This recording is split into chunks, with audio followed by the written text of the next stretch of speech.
Hello everyone and welcome to the last lecture of the FSML seminar series. And today we have with us Anushka Bhutani. Anushka is a third year PhD student in Professor Venkat Vishwanathan's group at the University of Michigan. Her research interests include machine learning for materials design and electrochemical battery modeling.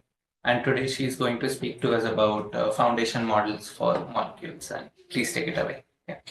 Thank you. So today I'm going to be talking about MIST, or the Molecular Insight Smiles Transformer, which is a foundation model for molecules. And a lot of this work was done with Alexis Waddell, who is a fifth-year PhD student in our group, who I think presented a few weeks ago. So I'm sure at this point everyone knows that the application of machine learning to molecules has accelerated material screening and materials development cycles. It's improved efficiency and reduced costs. And it's perhaps most widely been adopted in the pharmaceutical industry because they have a very low success rate for drug development. For example, the percentage of screened molecules passing the first phase of clinical trials is 2.6%. So that means that you would have to screen 100 molecules for to pass the first phase of approval towards a new drug. So, but this method is also making its way into other domains where materials discovery is a key bottleneck, including energy storage materials, which is what our research group is interested in.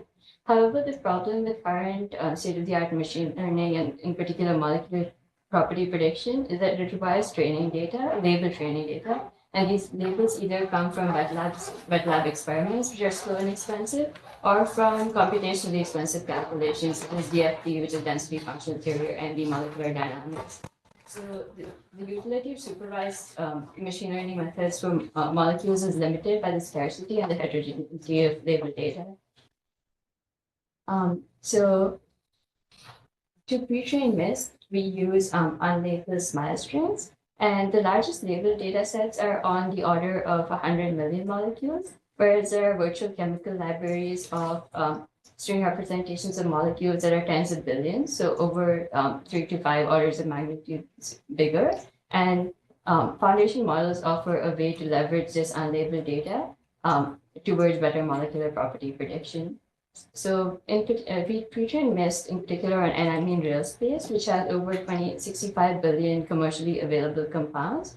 And these are all enumerated using 167 one-pot synthesis routes. So basically what that means is that these are commercially available, they can be synthesized. They're not just virtual molecules.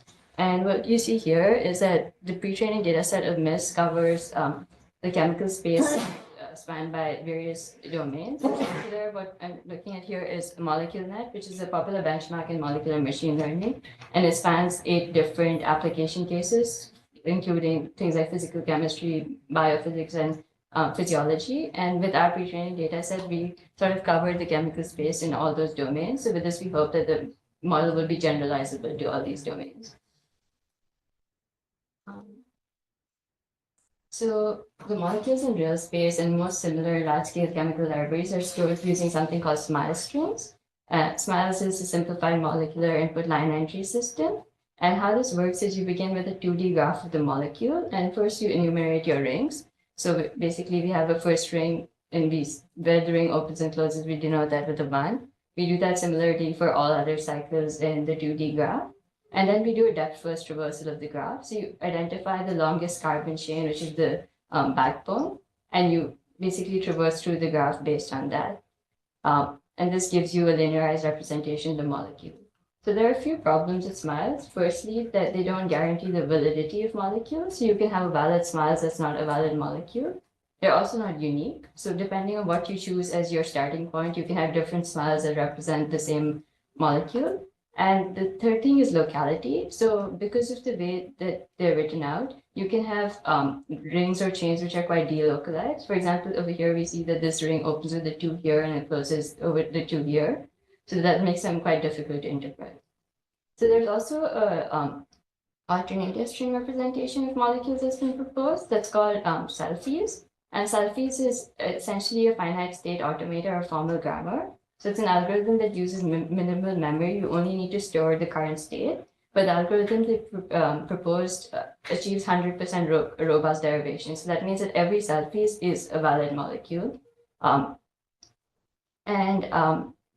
Selfies also tackles the idea of non-local features. So basically, branches and rings are denoted by like a localized part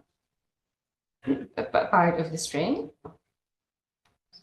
Selfies still don't absolutely address like the uniqueness problem, because depending on the starting point, you would still have different selfies corresponding to the same smile. How does it guarantee that every selfies is a valid molecule? Because it seems like it would have to account for like valency and things like that. That's exactly what they do. I'll also an example of how they're written out on the next slide. That might make sense. So what I have here are like the selfies rules for a data set called QM9, or like quantum mechanics 9, which is DFT properties for molecules that have 9 heavy atoms or less. And let's say that we take this molecule on the left-hand side, how would you write the selfies? So you choose like a starting token that's state that's X0, and then you see what element that is. In this case, that's a carbon. So we go across from X0 to a carbon, and that takes us to the next state, X4. And what these states are essentially doing is they're defining valency. So they're telling you how many more allowable bonds you have given the current state you're at. So that's the entire idea. Well, my understanding is that sometimes you can have like shared electrons between multiple atoms. Yeah, so It accounts for that as well. shared electrons with like double bonds? I don't know. I'd have to look it up. I just thought I heard someone in my lab mention that. Yeah, so if you have things like resonance structures, then with both smiles and selfies and like with 2D graphs in general, you don't account for that. And that's somewhat interesting results later that go into that. But yeah, with either linearized representation, you cannot account for like resonance as such. Okay. Yeah, so we start at X0. This is a carbon that takes us to X4. And then the next atom is still a carbon. So we go to X3 and then X3 again. Then we reach like a branch point. And what selfies does here is based on, it'll first count the length of the branch and then it'll fill in. So here we have a branch of 2. So these tokens also double as numbers based on their index. So over here, F is a 2. So we basically start a branch that has length 2. And then we fill that in with carbons. And then based on where a branch of length 2 takes us, so you end up at X2 state. And then basically you continue filling in the rest of the molecule following this rule table. So now that we've seen that there are ways that you can represent molecular structure as strings, so our work considers the hypothesis that if you have a large enough scale, this connectivity information that you encode in smiles or selfies is all that a machine learning model needs to learn patterns in molecular property space. And one of the advantages of using the string-based representation is that we can exploit all the advances that have happened in NLP over the past 2 or 3 years and see if we can apply these to do something interesting in material science. So we're not the only ones who've considered this hypothesis. There have been text-based molecular property prediction efforts. The first one was Gamberta by a company called Deep Forest Sciences in 2020. And the largest scale so far has been IBM's Malformer, which was trained on 1 billion smiles and is a model with around 42 million parameters. So the basic idea with these molecules is you adopt mass language modeling, which is quite a common pre-training strategy in NLP, and apply that to molecular strings. So you first take your smile string or selfie, you tokenize it, you mask out one of the tokens, you add in a positional encoding, which could be an absolute or rotary position encoding. You pass that through a transformer encoder model. In particular, we use the Roberta BERT encoder architecture, and then you get an embedding, which you use to predict the probability of what the mass token was. And once you've pre-trained your model, so the particular tokenization we use is SMERC, which Alex presented here a couple of weeks ago. So if you would like to know more about SMERC, you should go and watch that. But the basic idea is that so far, with smiles tokenization, what people did is they call it atom-biased tokenization, but anything that occurs in square brackets, for example, an atom and its charge, would be allocated as a single token. And this is not a great idea because bracketed atoms have a lot of information. For example, information about isotopes, chirality, the number of hydrogens attached. And all of that information can be lost if this particular bracket was not in the vocabulary on which the tokenizer was developed. So there's a lot of information loss associated with it.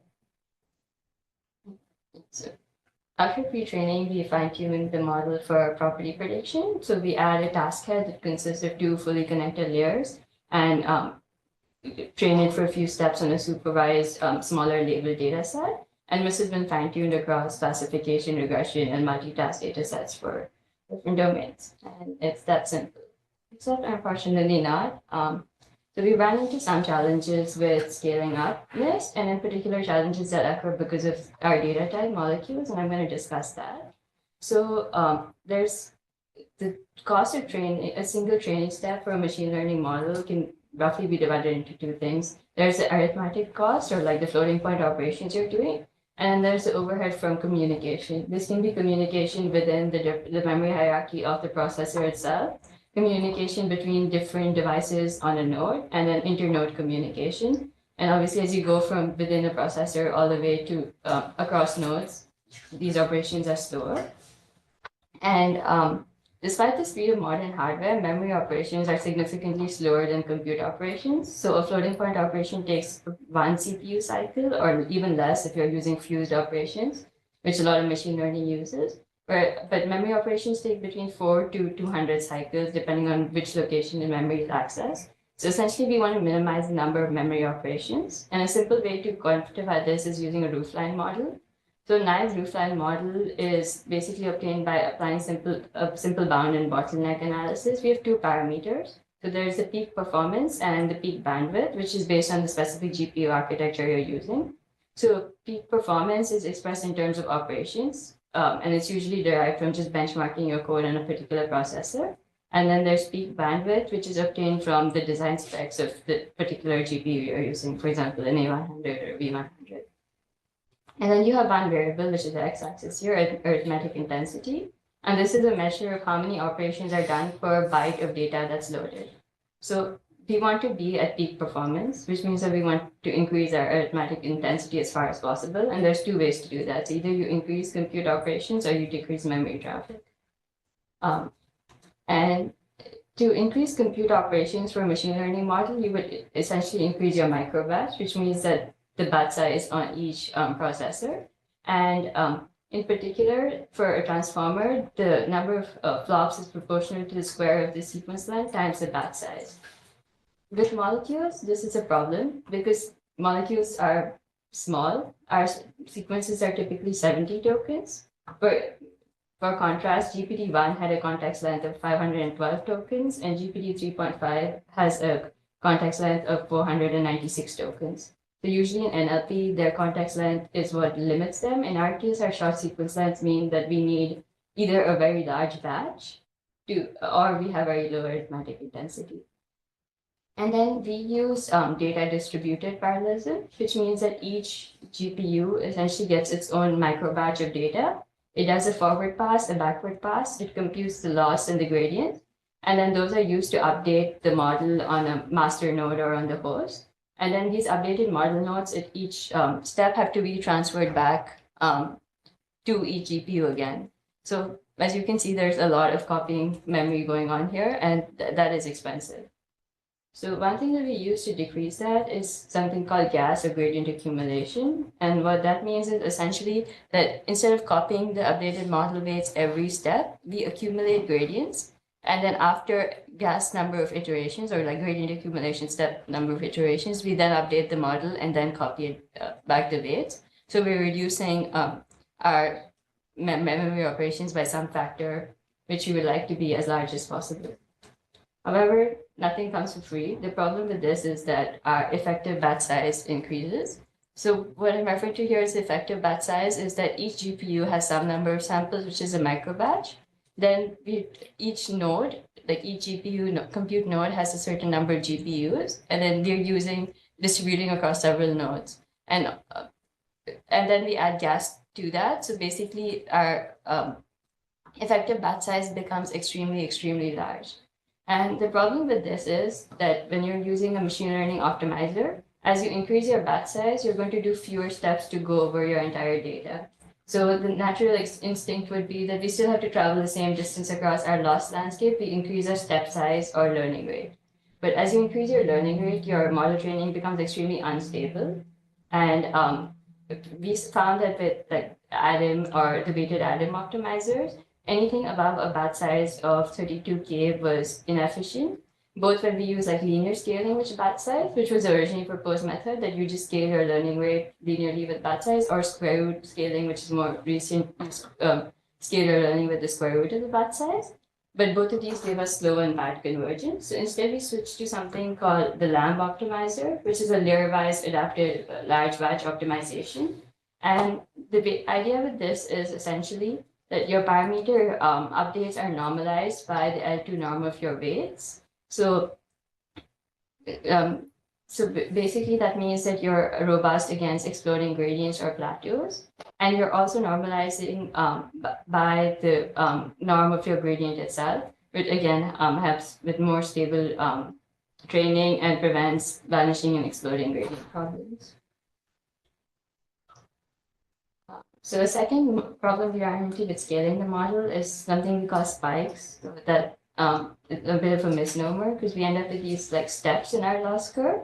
And so we first wanted to diagnose if we could figure out what model in the transformer was causing these steps. And in order to do that, we borrow something from random matrix theory. So they use they fit a power law distribution to the eigenvalues of their weight matrices, and it's called an empirical spectral density. And they use that to evaluate the regularization of a matrix. So we did that here to figure out if we could see which weight matrices in particular were responsible for these spikes. And so that's what you see here. This is the power law exponent for 3 different model cases. One which had a low enough learning rate to not spike, one where we do see a spike, and one where we manually went in and corrected the spike by taking a previous checkpoint, perturbing the weights, and then continuing training. So to see if to like diagnose which layers were causing spikes, we took the difference between the non-spiking case and the other 2 cases, and that's what I call delta alpha here, and plotted that across each layer type. So for example, the key query value layers in the transformer, the matrices in the transformer, and what we found is that the intermediate dense layer, so that feed forward layer that comes in after attention, is where we see a more gradual change. So based on this, we inferred that this is what was causing the change in the other layers, because this like slowly goes up, and as soon as it reaches a certain threshold, it seems to trigger a sudden step up in the other matrices. So how we try to correct for this is by switching to something called a pre-layer norm transformer. So most like the default transformer architecture was post-layer norm. What that means is that the layer normalization happens after the attention layer and after the feed-forward layers.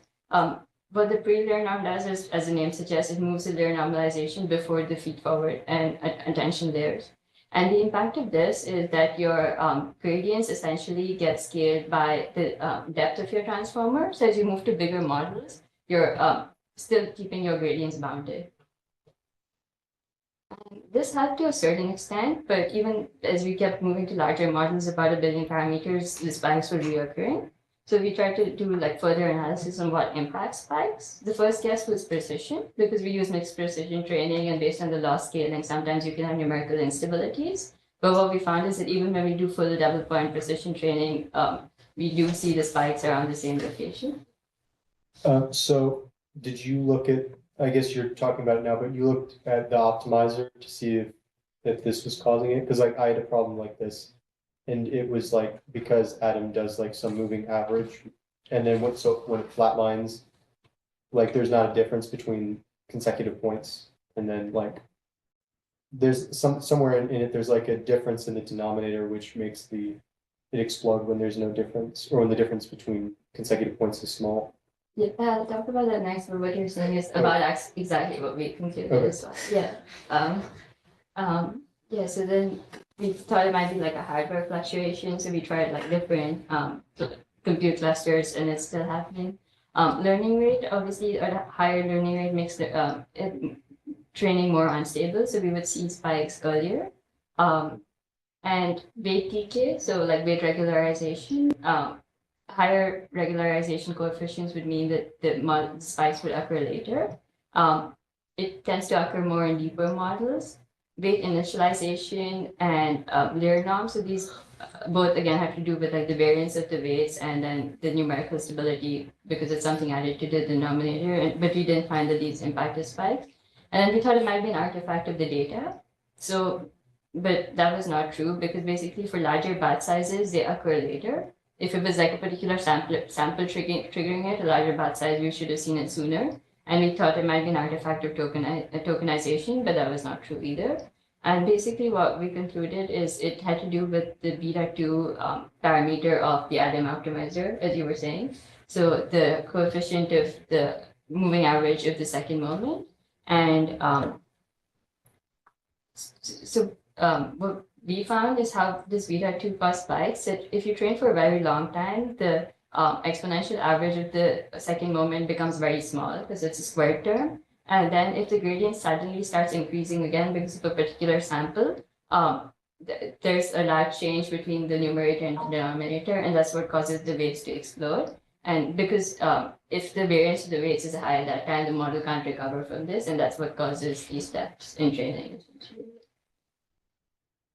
But I'd be interested to hear more about. Yeah, I think, I don't remember exactly, but there's a version of Atom that instead of using moving average, it uses like a max or something. So then there's no like vanishing like denominator or something. Interesting. I think it's called like Atom Max or something. Okay. Yeah, I don't think we tried Adamas. We tried a couple of other fixes, but what about just like decreasing this beta to a Mhm. value slightly, so the average goes on slower, and Mhm. that works. So one question here. So here you said when you reduce beta 2, it was stable, right? So but can you guarantee that like after more training steps, it won't get to that get that irrecoverable spike? Is it like did you observe it like even after long learning steps, training steps? So I mean, so far as you've trained, we haven't seen Okay. the spikes occur, and we're also like monitoring the values of the second moment itself, like B. Okay. And it's like an order of magnitude larger than what we would need to cause spikes. Oh, okay, nice. And with that, some results. So these are some preliminary benchmarks on classification tasks from MoleculeNet, which is like a popular molecular machine learning benchmark. And this is a current iteration of the MIST model that was trained on one node of our internal cluster, Artemis. So that's for H100 GPUs. And we perform comparably or better than state-of-the-art models, both graph and SMILES-based models. So these are 4 classification benchmarks for MoleculeNet against both supervised trained models and self-supervised baselines. So essentially MIST is like the blue line here, and you see that we're doing comparably or better than most models. So what is the y-axis here? The y-axis here is ROC. So area under the receiver operator curve is basically if you plot the true positives against the false positive and take that area. So as compared to accuracy, it corrects for like imbalanced data sets. Oh, I see. Yeah. Because in most of these data sets, it's all negative labels with a few positive. So you can achieve like 98% accuracy even if you're constantly predicting one Okay. label. Yeah. So what are you predicting here? Like the molecule stability or something? Yeah, so we have 4 different tasks. So there's BBP, which is like blood-brain barrier penetration. So it's whether or not a molecule will penetrate the blood-brain barrier, Okay. essentially. There's TOX21. This is basically if for a certain threshold, if the drug is toxic or not. Uh-huh. And then ClinTox is again to do with FDA approval. So whether or not the FDA approved a particular molecule as non-toxic for human consumption. And then base is a combination of, again, like toxicity level thresholds and whether or not a particular molecule was approved. Okay. Most of these are pharmacological tasks because molecular machine learning is mostly applied in that domain. So yeah. And then for regression tasks, we do comparably to state-of-the-art models on most tasks. Over here, the metrics are either MAE or RMSE based on what is prescribed by the benchmark. And I'm comparing it here to IBM's model, Malfarmer, and like I said before, they're trained on 1 billion molecules. The model I'm presenting here is trained on 9 billion molecules. We're about half, like 50 times bigger in terms of number of parameters. And but we have like a far lower wall time. So we trained in 20 hours, they trained in 200 hours. And we do better than them on most tasks except for QM9, which is the data set I described earlier. It's small molecules and quantum mechanical properties of molecules with less than 9 heavy atoms. So we have like two hypotheses for why this might be. Firstly, we don't have many small molecules in our data set. So either it was not exposed to that during pre-training, or QM9 does require some amount of 3D geometric information. So, but for what is QM8? So QM8 is the same thing. It's less than 8 heavy atoms, but it's non-preprocessed data. So it's basically like the matrices that come out of DFT directly, versus there's some post-processing to calculate, for example, like HOMO, LUMO, Right. so like higher molecular, lower. So that's what QM9 is, and QM8 is different level of theory and also non-post-processed data and slightly smaller molecules. Okay. Why do we do so much better in QM8 than QM9 is a question we're still also trying to answer. Okay. Yes. So do you know why, or like what the overlap is between the pre-training data set for the IBM Wolfformer and the QM9 data set? Like, do you know if those molecules were in the pre-training data set? Like, I know you're doing like a mask, so it's not the same as like data leakage, but I'm wondering like, does theirs work better because they actually like pre-trained on the molecules that they later fine-tuned on? That's a very good question. So the data set they use is a combination of PubChem and zinc.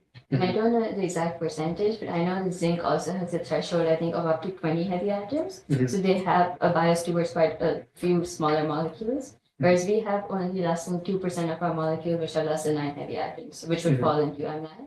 So yeah.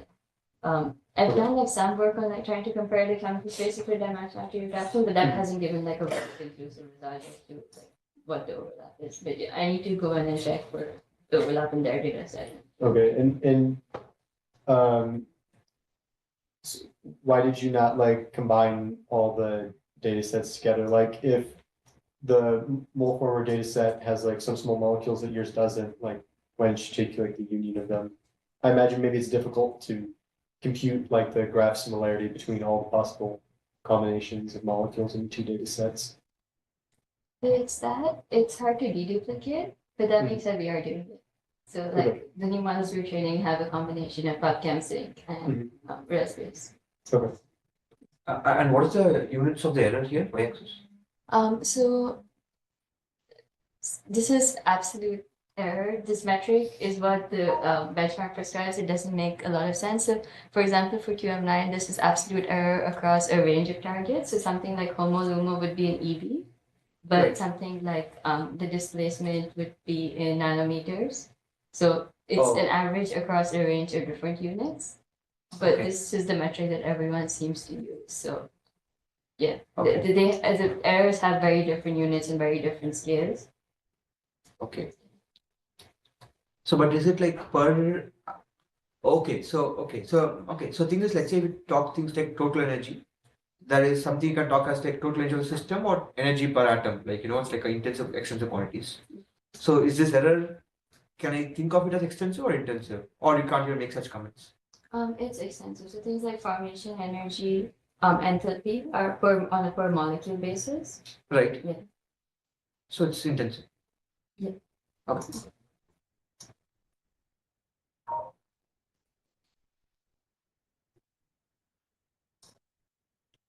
So we tried a combination of different variants. So SMARS and SALTIs are the two molecular representations I spoke about earlier. We tried a few different tokenization schemes. So SMERC GPE is, if you're familiar with byte pair encoding in natural language processing, this is glyph pair encoding because for molecules you have something like chlorine Cl, which is more than 1 byte, but it's a single unit. So it's applying byte pair encoding on an element glyph level. And then two types of positional embeddings, so absolute embeddings and rotary embeddings, which consider like the relative rotation as marking the position of different tokens. And then we use mass language modeling as a pre-training strategy. And then again, we did this on the same set of benchmark tasks. And essentially the conclusion from here was that we don't see noticeable differences, even though we intuitively expected selfies to perform better than smiles and rotary attention to perform better than absolute attention, because to some extent it respects molecular symmetries, we don't really see that in the results. And again, on regression, we see similar performance across the different tasks. So I have a question. Is this, you said this uses BERT, so this is like a generative model. You can sample new, like hypothetically, you can sample molecules from it. This is based on the BERT architecture, so it's an encoder only. It takes a string and it gives you an embedding. To do generative tasks, we would need a decoder. So the last part of this is interpretability. So we're looking at like why we can expect MIST to be able to do molecular property prediction and what if we can figure out what the different weights or attention matrices represent. So here what I'm looking at is the average pool attention for layer 9. So that means that it's multi-headed attention and average mean pooling across the different heads for a molecule that represented by this smile string. And then on the other side is the inverse 3D distance. So this is like after relaxing the structure, calculating the actual geometric distances in the molecule. And what we see is that even things which are not locally close in smiles. So for example, this first ring here that opens with the nitrogen and closes with the carbon, which is at the beginning and end of the smile string, the model learns to pay high attention to that because in 3D space, it is in the neighborhood of that particular atom. And then we can see the same thing for the other ring. So here's the second ring, which again opens with the nitrogen, closes with the carbon, which in the smile string is this N2 and C2 are these N2 and C2 tokens. And again, the model picks up that as an area of high attention. And overall, you can see that the pattern in attention matches the pattern in inverse 3D distance. So things which are close together in 3D space are getting paid high attention. Things which are far apart are lower attention. The next thing we looked at is aromaticity. So aromaticity basically comes from the fact that atomic orbitals can be described as wave functions, and molecular orbitals are formed by the superposition of atomic orbitals. So when there's destructive inference, it leads to high energy anti-bonding orbitals. For example, over here, these are like the pz orbitals on the atom. They combine to form an anti-bonding pi orbital. And these are the pz orbitals with constructive inference, and they combine to form a bonding p orbital. So a compound is particularly stable if all of its bonding molecular orbitals are filled with pair electrons. And this is called Huckel's 4n plus 2 pi electron rule. So if n is an integer and you have 4n plus 2 pi electrons in a molecule, it's stable. So this is an example of it, for example, with ethene. So you have a carbon, it's sp2 hybridized. So that means that you have 3 orbitals at the same energy. Each of these go towards forming the first single bond between the carbon and the carbon, and then the single bonds to the hydrogens. Then you're left with one orbital, the pz orbital, and these bond end to end to form a bonding pi orbital. So the number of orbitals is conserved. So every bonding orbital, there's also an anti-bonding orbital. And basically what you see is that in ethene, you're filling only the bonding orbitals, the lower energy stable orbitals. So this is a stable molecule. So the first question we asked is that within these like aromatic bonds, do you have an aromatic boron? And we input a set of a data set called COMPAS, which is a computational database of polyaromatic, polycyclic aromatic systems. And then we do a t-SNE. So we took the embedding from the final hidden state of the model. So after it's gone through all the attention layers and mean pool the hidden states, and then do a dimensionality reduction of that, we can see that it can quite clearly separate between things which do and do not contain aromatic boron. And this is only a pre-trained model, so it's never been fine-tuned on anything. It's never seen this data set before. Sorry, what are these components from?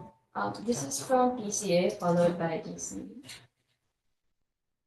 So, Okay. So, but this is unsupervised PCA? This is unsupervised PCA, and yeah, so it's never seen the labels essentially, except for in the tokens themselves. So, one question. So these things like these Huckel rules and stuff, are there compounds that break these rules? So you have compounds that break these rules. They're called anti-aromatic compounds, and Right. they'd essentially be less stable. Okay, So they and do exist, but they're just far less stable. So okay. Mm, So, but can these LLMs predict such compounds? so we haven't explicitly tried predicting on a label of like aromatic versus anti-aromatic, mostly because there isn't a label data set that big. Sure. Okay. Yeah, Okay. but so like the next thing I have is over here. So you have molecules that have both aromatic rings and anti-aromatic rings, and we wanted to see that within these components if we can infer like the number of aromatic rings. So this is quite interesting because like sort of what you were referring to. So here you have both aromatic and anti-aromatic rings. So these ones that have this is an aromatic ring, this is an aromatic ring. These two are not. I mean, this one has only single bonds, so it doesn't have delocalized electrons, and then this one is also anti-aromatic, and it gives like it corresponds with having like two the model corresponds with having two aromatic rings, which was unexpected. And then similarly, we see that the component band lines up quite well with the number of aromatic rings that each molecule contains.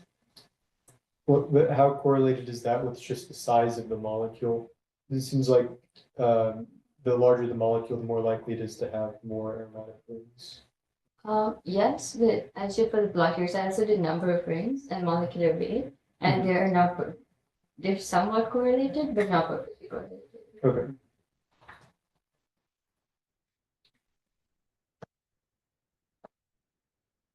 That's everything about this.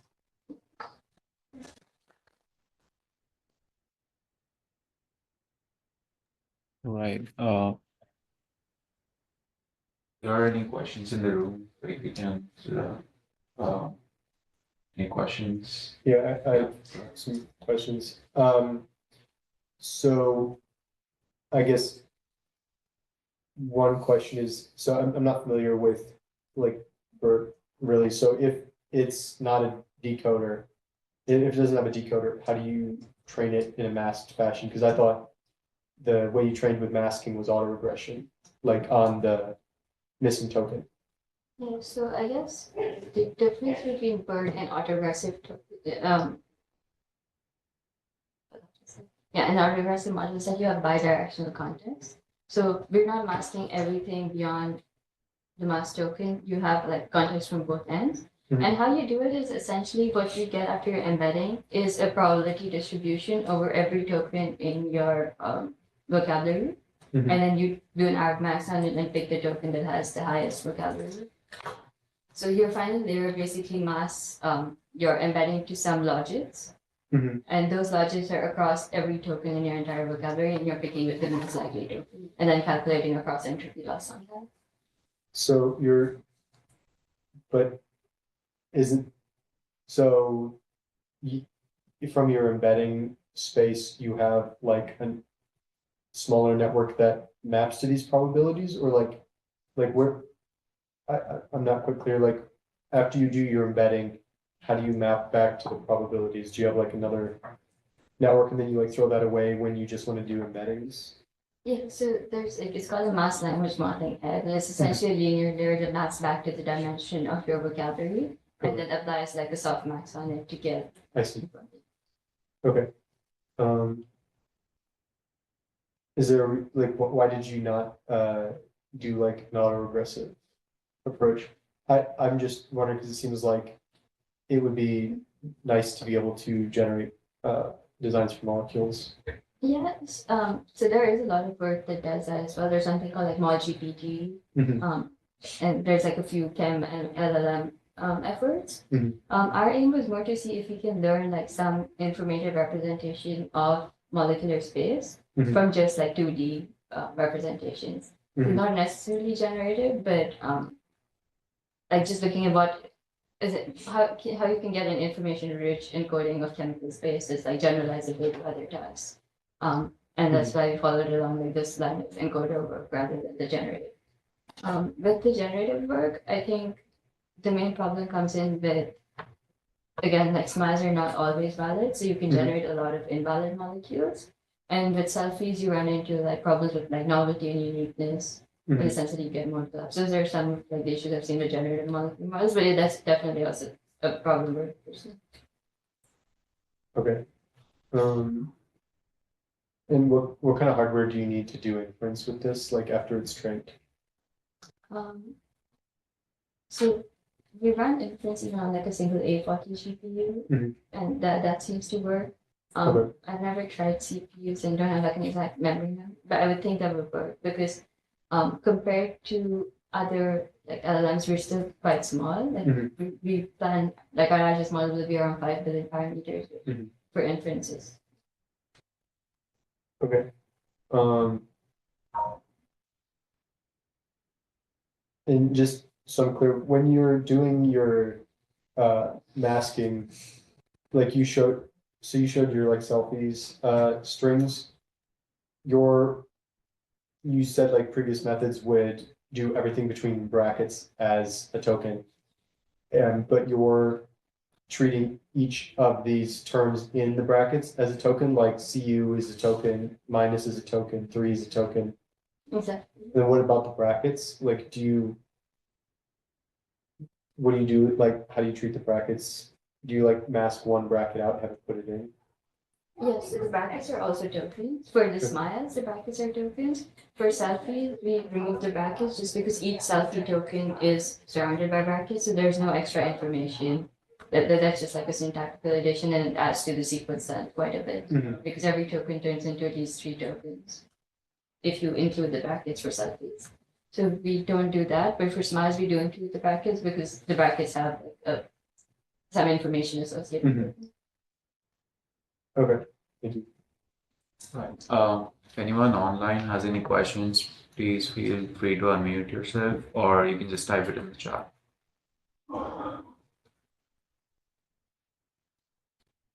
I have some couple of questions.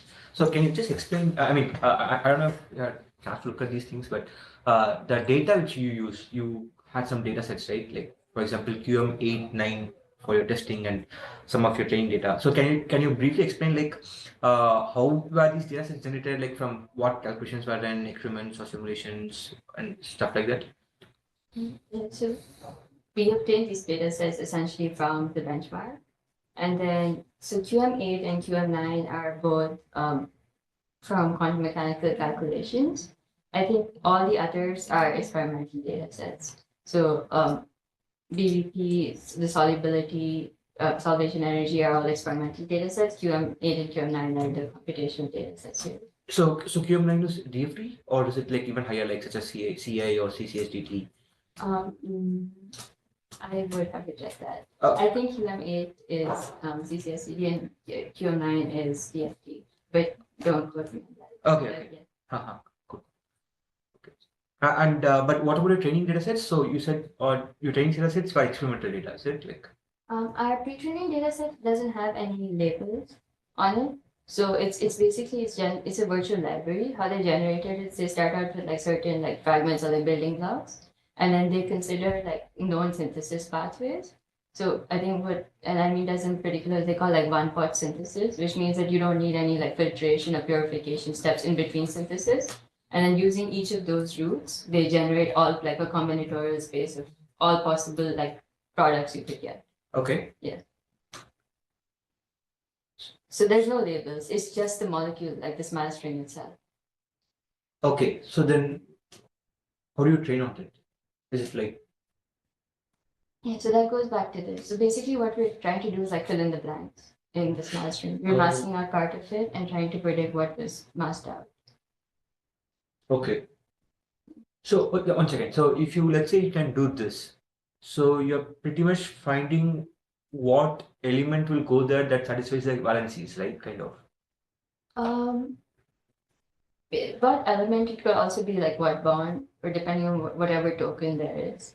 Okay, so then how do you use it to predict, let's say, what you mentioned earlier, like the blood-brain barrier? Like, how do you predict that if this molecule will be able to? Yes, Is my question clear? I'm sorry. I'm not working in this kind of areas. So I'm not really sure if that question is valid. no, it makes sense. So basically, what we do after pre-training is that this model is sort of like a featureizer. It takes our SMILE string and it gives us some vector, and Okay. we say that this vector has good information about the molecule. And Okay. then we do a fine-tuning step where we take that vector and learn to predict, for Okay. example, will it cross the blood-brain barrier or not. So Okay. we So do a that's like a second different training process. Yeah, so we do a fine-tuning step. Oh, okay. Cool. So that could be you just add a few extra layers that like map your learned embedding to the target, or it could be that you like refine all your weights. In our case, mostly we refine all our weights when fine-tuning, but Okay. And so, based on a previous example, like, so do you do like fine tuning for differently for QM9, QM8, BBP, and so on, so forth, or it's like one fine tuning for all of them? so we fine-tune on each data set individually. Okay. One thing that we do is like for QM9, we're trying to do like all the targets, so like HOMO, LUMO, formation energy, enthalpy as like one fine-tuning task. Okay. What's been done so far is that people have specific models for each of those as well. Okay. Cool. Thank you. And how big are these fine-tuning data sets, like all combined together for all the different tasks? It ranges from a few hundred molecules to I think QM9 is the largest at 10,000 molecules. Okay, and I guess then that's very tiny compared to like the 9 billion that you learned the representation. I think Okay. the smallest fine tuning we did is not for this benchmark, but it was like on donor number, Okay. which was like 117 molecules, and that seemed to work. There's a question coming from Vanch. Thanks for the talk. This was really informative. Have you checked robustness to, say, an erroneous molecule with a wrong C element count? Robustness like in our data set, the validity of the molecule. Vanch, either you can just unmute or.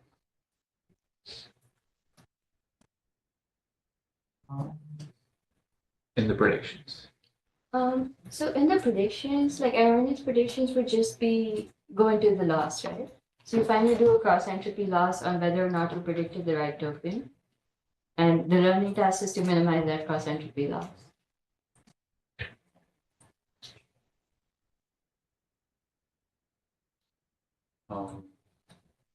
Okay, thanks. All right. Are there any other questions? In the room, online? I have a Okay. question. Yeah. Hey, it's Anthony. I Yeah. was wondering about the how when you generate valid molecules, I'm not sure how that part works. I'm not an expert in that field, but is there a way to? Well, one question is why is that happening? And two, what's a way to correct that? Invalid molecules like in the generative like autoregressive models I talked about, or Yeah, yes, the autoregressive models. I guess firstly because with SMILE you don't really have any validity constraints. So like you can have a valid SMILE string that's like syntactically, grammatically valid, but it's not a valid molecule. But just because the grammar is not strictly defined to consider valency constraints. And how you could have valid molecules, I guess, just off the top of my head, like do conditional generation. So like also have a target for a label for whether a molecule is valid or not, and then try to condition on that. There's also like 3D approaches. So there's like a series of models called SNET, which train their like generative probability based on the energy of placing a particular atom next to another one. But those again to like generate training data for that, you have to calculate the energies at each stage of the molecule as you're like autoregressively building it. I'm not sure if that answers your question, but Yeah, it does. Thank you. Any other questions? All right. If not, let's thank the speaker again. See you all next semester. All right. Thanks a lot for attending.